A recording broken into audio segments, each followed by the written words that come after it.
এই মুহূর্তে আছি নোয়াখালীর একটি অংশ, এই যে কোম্পানিগঞ্জ, এটা উরিচর, জনমানবহীন একটি জায়গা, খুবই চমৎকার।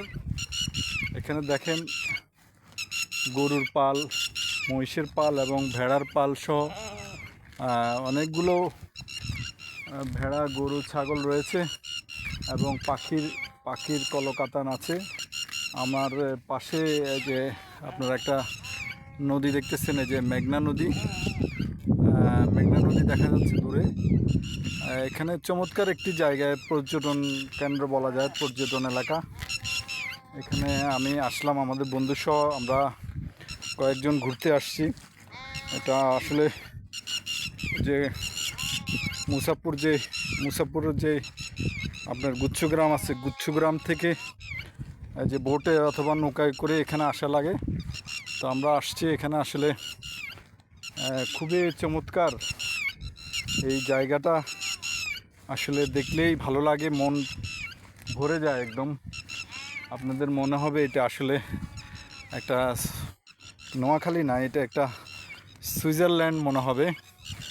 তো আপনারা চাইলেও এখানে আসতে পারেন, খুবই চমৎকার একটি জায়গা। তো ভিডিওটা যারা দেখছেন একটু লাইক কমেন্ট করবেন এবং শেয়ার করবেন, আর অন্যকে সুযোগ করে দিবেন যে আমাদের নোয়াখালীতে এত সুন্দর একটি জায়গা আছে।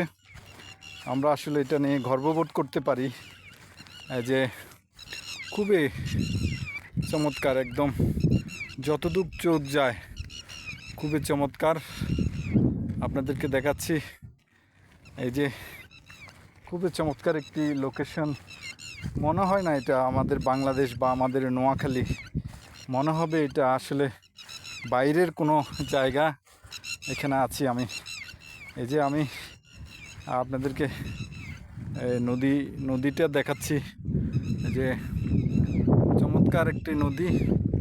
এই নদীর পাড়ে এই আপনার উরিচর, এখানে জনমানব শূন্য। আসলে এখানে কোনো লোকজন নাই, কোনো বসতি নাই। চাইলে আপনারা এখানে আসতে পারেন, ঘুরে যেতে পারেন, আপনাদের অনেক ভালো লাগবে। আমিও আসলাম, আমার বন্ধুরাও আসছে, আমাদের বন্ধুদেরকে দেখা যাচ্ছে ওরাও ভিডিও করতেছে, ছবি তুলতেছে। খুবই ভালো লাগলো। অনেক গরু, মহিষের পাল, আপনার ভেড়ার পাল, খুবই চমৎকার লোকেশন। খুবই ভালো লাগলো। আপনারা আসলে আপনাদেরও মন ভালো হয়ে যাবে আশা করি। সবাই ভিডিওটা শেয়ার করে দিবেন, অন্যকে সুযোগ করে দিবেন, যাতে এই আমাদের নোয়াখালী যে এত সুন্দর জায়গা আছে তাদেরকে আসলে দেখার সুযোগ করে দিবেন। সবাই ভালো থাকবেন, সুস্থ থাকবেন।